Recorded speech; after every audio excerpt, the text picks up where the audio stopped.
Hello everyone, let's continue solving quadratics, but let's maybe introduce the idea of complex numbers. So I'll do these first three using methods that we already know. If I see that something is squared, I'm going to first isolate that. So I'm going to use square roots for this one.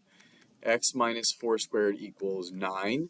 Now I'll square root both sides. And when you square root something that's getting squared, you get that quantity x minus 4, and the square root of 9 is plus or minus 3. So the last thing I'll do is add 4, and I get 4 plus or minus 3. Well, we can figure those numbers out. 4 plus 3 is 7, and 4 minus 3 is 1. So 7 and 1 are my answers there. The second one, it looks like, I think if I get everything on one side, I'm going to add 6 to both sides. I could factor this. The numbers that multiply to 6 and add to 5 are 3 and 2. So if I do 2x plus 3x plus 6, x plus 2 plus 3x plus 2, x plus 2 matches, that's good. All right, so if I want to know where these things equal 0, I would say x equals negative 2 or x equals negative 3. Okay, this factor is 0 at negative 2. This factor is 0 at negative 3. And the last one, does anything multiply to negative 10 and add to positive 10? If you try and make a chart, 1 and 10, 2 and 5, you can't put a minus sign anywhere and get 10. So I think I have to quadratic formula this guy.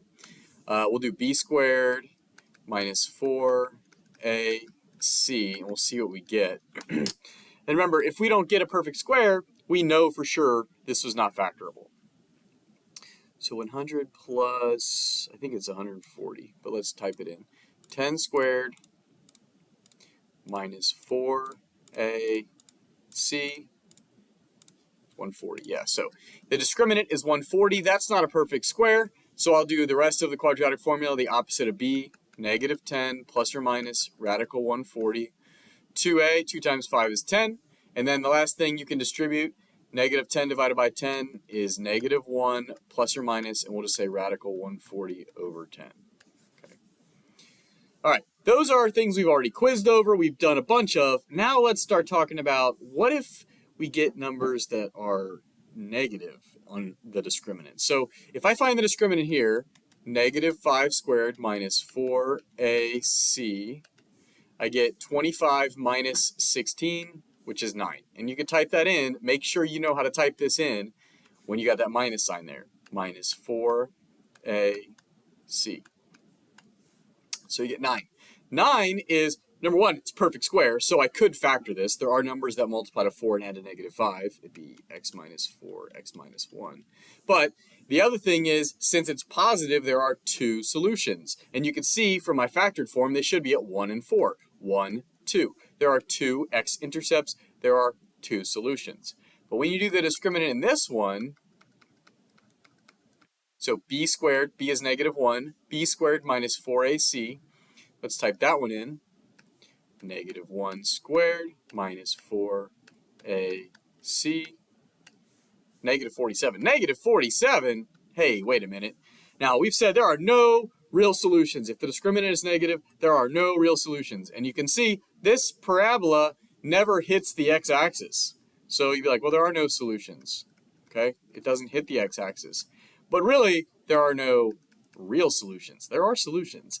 They're just not real solutions. What did the discriminant tell you? How many x-intercepts there will be. There are two x-intercepts. There are no x-intercepts. But what if we knew what complex numbers were? So basically, some guy was like, you can't take the square root of a negative number. And then somebody else was like, watch me. If you say that I squared is negative 1, then I is the square root of negative 1. If I squared is negative 1 and you square root both sides, then I is the square root of negative 1. And remember, if you multiply, let's say, a positive number times a positive number, 3 times 3, you get 9. And if you multiply a negative number times a negative number, you get a positive number.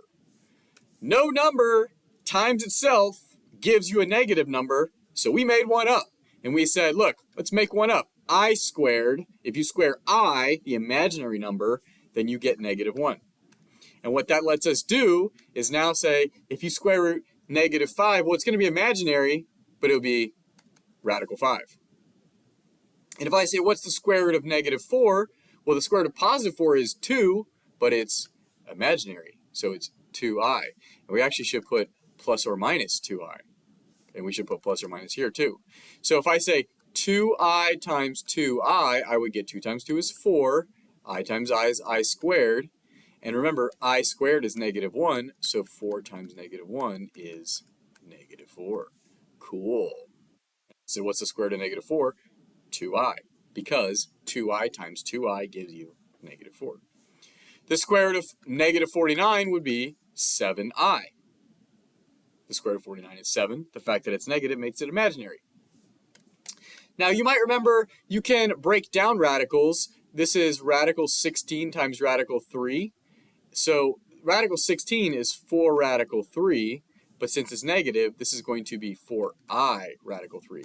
4i radical 3. You can just bring the I out, say plus or minus I radical 10. You can't do anything with 10, and plus or minus 9i. The square root of 81 is 9. It's negative, so we say it's an imaginary number.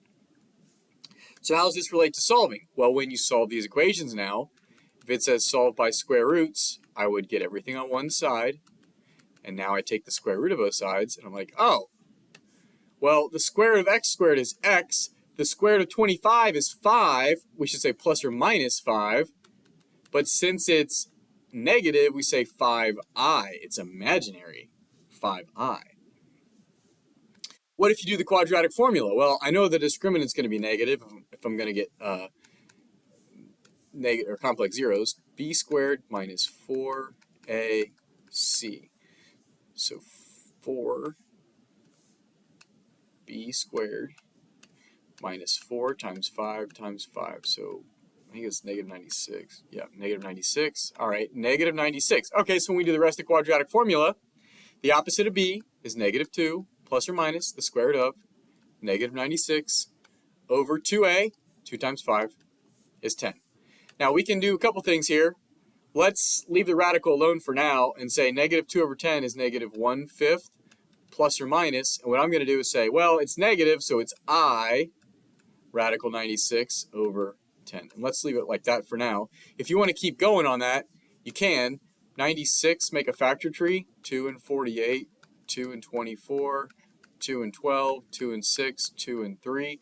So what I do for 96 is 2, 2, 2, 2, 2, 3. 1, 2, 3, 4. 5 2s and a 3 would be 4 radical 6. So you could actually simplify that to 4i radical 6. This could be a 4i radical 6 over 10, I, which reduces to 2i radical 6 over 5. We're going to come back to all this radical stuff, but for now, this is good. We will eventually end up here. Last one, square roots. Get the squared term by itself. Add 5. 3 times x plus 1 squared equals 32 minus 5 is 27. Divide by 3. X plus 1 squared equals, oh, it's negative 27 because it's negative 32. That's negative 9. Negative 27 divided by 3 is negative 9. Square root both sides. On the left, you get x plus 1. The square root of 9, remember it's plus or minus. The square root of 9 is 3, and since it's negative, it's imaginary. And now, the last thing you need to do is subtract 1. So x equals negative 1 plus or minus 3i. That is a complex number. So the only thing that's really different is if I say take the square root of a negative number, you do the same thing you've always done, but you bring out an I and say, hey, this number is actually imaginary. This isn't a real number. So make sure you give those operations a shot, and make sure you smash that like and subscribe.